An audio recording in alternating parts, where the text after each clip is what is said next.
Good morning students, welcome back to another video. We are going to study the chapter number 4 agriculture. आज हम बात करते हैं आगे प्लांटेशन की बात करते हैं। ये भी एक कमर्शियल फार्मिंग की ही टाइप है। यहाँ पर सिंगल क्रॉप ग्रो की जाती है, जैसे tea, coffee, sugar cane, cashew, rubber या बनाना और कॉटन यहाँ पर ग्रो किए जाते हैं। और यहाँ पर जो लेबर है लार्ज अमाउंट में, मतलब हार्ड वर्क ज़्यादा लगता है, और जो कैपिटल है मतलब मनी है उसकी ज़्यादा ही ज़रूरत होती है। अब जो यहाँ पर प्रोड्यूस होता है या फिर जो आउटपुट निकलता है, इसको प्रोसेस किया जाता है फार्म में ही, या फिर इसको फैक्ट्रीज़ में ले जाया जाता है, वहाँ पर फिर प्रोसेस किया जाता है। अब जो ट्रांसपोर्टेशन है, इस ट्रांसपोर्टेशन नेटवर्क की यहाँ पर बहुत ज़्यादा ज़रूरत होती है। ऐसा क्यों होता है? क्योंकि ये सब चीज़ें जो प्रोड्यूस होती हैं, जैसे टी, रबर, कॉफ़ी एट्सेट्रा, इनको फैक्ट्रीज़ में ले जाया जाता है या फिर फार्म में ले जाने के लिए ट्रांसपोर्ट की ज़रूरत पड़ती है। तो इसलिए डेवलपमेंट ऑफ ट्रांसपोर्ट नेटवर्क यहाँ पर एसेंशियल रोल प्ले करता है। और ये प्लांटेशन ग्रो की जाती है ट्रॉपिकल रीजन्स में, जैसे रबर जो है वो मलेशिया में, कॉफ़ी ब्राज़ील में, टी इंडिया और श्रीलंका में। अब नेक्स्ट पढ़ते हैं मेजर क्रॉप्स। देखिए, जो क्रॉप्स की लार्ज वैरायटी ग्रोन की जा रही है। ऐसा क्यों? क्योंकि जैसे जैसे पॉपुलेशन बढ़ रही है, उसी हिसाब से लोगों की डिमांड या लोगों की रिक्वायरमेंट भी बढ़ रही है। अब इस रिक्वायरमेंट को पूरा करने के लिए लार्ज नंबर ऑफ क्रॉप्स को ग्रो करना भी ज़रूरी है। क्रॉप्स जो है ये रॉ मटेरियल सप्लाई करते हैं एग्रो बेस्ड इंडस्ट्री में। अब एग्रो बेस्ड इंडस्ट्री क्या होती है? ये रॉ मटेरियल को यूज़ करके कुछ यूजेबल थिंग्स बनाती है, जैसे कॉटन टेक्सटाइल, जूट टेक्सटाइल हो गए। ये एग्रो बेस्ड इंडस्ट्रीज़ होती हैं। अब अगर मेजर क्रॉप्स की बात करें जो उगाई जाती हैं, वो कौन कौन सी हैं? वीट, राइस, मेज़ एंड मिलेट्स। और अगर फाइबर क्रॉप्स की बात करें तो जूट एंड कॉटन। और यहाँ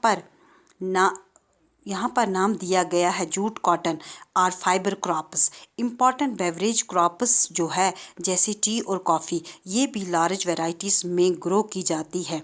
यहाँ पर कुछ एग्जांपल्स दिए हैं, इनको हम नेक्स्ट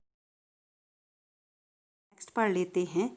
राइस, ये मेजर फूड क्रॉप है पूरे वर्ल्ड की। ट्रॉपिकल एंड सब ट्रॉपिकल रीजन्स हैं, वहाँ का ये स्टेपल डाइट है। स्टेपल डाइट का मतलब क्या होता है? देखिए, ऐसी चीज़ जो डेली बेसिस पर यूज़ की जाए सोसाइटी के थ्रू, तो इन एरियाज़ में रहने वाले जो लोग हैं, राइस उनकी स्टेपल डाइट है। तो राइस को ग्रो होने के लिए high temperature, high humidity and high rainfall की ज़रूरत होती है। और जो राइस है वो एलुवियल क्लेई सॉइल में ग्रो होती है। ये जो एलुवियल सॉइल होती है, इसमें हल्की सी क्ले होती है, तो ये वाटर को रिटेन करती है, मतलब पकड़ के रखती है अपने अंदर। चाइना जो है वो लार्ज प्रोडक्शन करता है राइस का, और इसके बाद India, Japan, Sri Lanka and Egypt. और अगर वेस्ट बंगाल और बांग्लादेश में फेवरेबल क्लाइमेट कंडीशंस होते हैं, तो राइस ग्रो करने के लिए ये 2 से 3 बार क्रॉप्स को ग्रो कर लेते हैं पूरे साल में। अब नेक्स्ट है वीट। वीट को ग्रो करने के लिए मॉडरेट टेम्परेचर की ज़रूरत होती है, ना तो ज़्यादा हाई ना तो ज़्यादा कोल्ड। ये मॉडरेट रेनफॉल की ज़्यादा ज़रूरत होती है। तो जो वीट है उसको ग्रोइंग होने के लिए, उसकी पैदावार होने के लिए मॉडरेट रेनफॉल की ज़रूरत होती है। लेकिन अगर उसके हार्वेस्ट के टाइम की बात करें तो उस टाइम पर धूप अच्छी होनी चाहिए। ये तो इसीलिए लोमी सॉइल में वीट ग्रो होती है। तो इसको कहाँ कहाँ ग्रो किया जाता है? USA, Canada, Argentina, Russia, Ukraine, Australia and India में। इंडिया में ये विंटर। बात कर लेते हैं मिलेट की। मिलेट को कोर्स ग्रेन भी कह सकते हैं। इसका मतलब क्या होता है? ये बड़ा खुरदुरेस टाइप की ग्रेन होती है। जो दाना होता है ग्रेन का, ये बहुत हार्ड होता है। ये लेस फर्टाइल और सैंडी सॉइल में भी ग्रो हो जाता है। तो ये लो रेनफॉल में भी ग्रो होता है। प्लस ये हाई टू मॉडरेट टेम्परेचर में ग्रो होता है। ये और एडवोकेट रेनफॉल की ज़रूरत होती है, मतलब ठीक ठाक रेनफॉल होनी चाहिए अच्छी मात्रा में। अब जो मिलेट्स हैं ये तो कोर्स ग्रेन होते हैं। अभी कोर्स ग्रेन कौन कौन से होते हैं, मिलेट के अंदर कौन कौन सी ग्रेन आते हैं, जैसे ज्वार, बाजरा और रागी, ये इंडिया में ग्रो किए जाते हैं और अदर कंट्रीज़ में भी ग्रो किए जाते हैं, जैसे नाइजीरिया, चाइना और नाइगर में। अब आगे पढ़ते हैं मेज़। मेज़ जो है इसको ग्रो करने के लिए टेम्परेट मॉडरेट ही होना चाहिए, मतलब ना हाई टेम्परेचर ना लो टेम्परेचर, और रेनफॉल भी मॉडरेट होनी चाहिए। लेकिन अगर सनशाइन की बात करें तो जो धूप है वो अच्छी खासी मिलनी चाहिए। इसको फर्टाइल सॉइल चाहिए होती है ग्रो करने के लिए। मेज़ जो है वो ग्रो होता है north America, Brazil, China, Russia, Canada, India and Mexico. अब आगे पढ़ते हैं कॉटन। कॉटन को ग्रो होने के लिए हाई टेम्परेचर की ज़रूरत होती है, लेकिन रेनफॉल हाईलाइट होना चाहिए। 210 दिन फ्रॉस्ट फ्री होने चाहिए। फ्रॉस्ट फ्री का मतलब जो ओस गिरती है वो नहीं गिरनी चाहिए, यानी ड्यू ड्रॉप्स नहीं गिरने चाहिए। सनशाइन जो है वो ब्राइट अमाउंट में पहुंचनी चाहिए, तभी ये बहुत अच्छे से ग्रो कर पाते हैं। जो कॉटन है ये black soil and alluvial soil में ग्रो होती है। ये ग्रो किया जाता है चाइना में, USA, India, Pakistan, Brazil and Egypt में। ये मेन रॉ मटेरियल प्रोड्यूस करता है for cotton textile industry. Next पढ़ लेते हैं जूट। जूट को गोल्डन फाइबर भी कहा जाता है। एक तो इसका कलर गोल्डन होता है, इसी वजह से जूट और कॉटन तो आपको पता ही है कि ये फाइबर होते हैं, तो इसी वजह से इसे गोल्डन फाइबर कहा जाता है।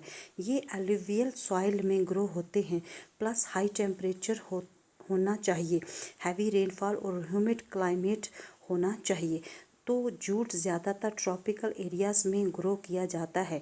इंडिया और बांग्लादेश में ये ज़्यादातर ग्रो किया जाता है। अब आगे है कॉफ़ी। कॉफ़ी को वार्म और वेट क्लाइमेट की ज़रूरत होती है।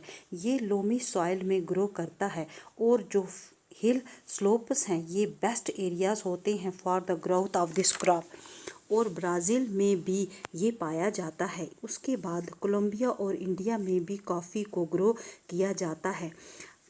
टी एक बेवरेज क्रॉप है जो कि प्लांटेशन के अंदर आते हैं। इसको ग्रो करने के लिए कूल क्लाइमेट चाहिए होता है, लेकिन सारे साल इसको हाई रेनफॉल चाहिए होती है ग्रो करने के लिए। और इसकी जो लीव्स हैं वो बहुत टेंडर होती हैं, वो इसी वजह से, क्योंकि पूरे साल रेनफॉल जब होती है तो इसकी लीव्स बिल्कुल सॉफ्ट होते हैं, एकदम tender. Tea plantation loamy soil में ग्रो होते हैं, प्लस यहाँ पर जेंटल स्लोप्स की ज़रूरत होती है। जैसे हमने कॉफ़ी प्लांटेशन में कहा तो हाईली स्लोप्स की ज़रूरत होती है, तो इसमें जेंटल स्लोप्स की ज़रूरत होती है, और लेबर भी खूब सारा लगता है, क्योंकि जो लीव्स होती हैं उनको पिक करना बहुत मुश्किल होता है। अब टी जो है वो केनिया, इंडिया, चाइना, श्रीलंका में अच्छी क्वालिटी की यहाँ पर चाय मिलती है। Thank you for watching this video.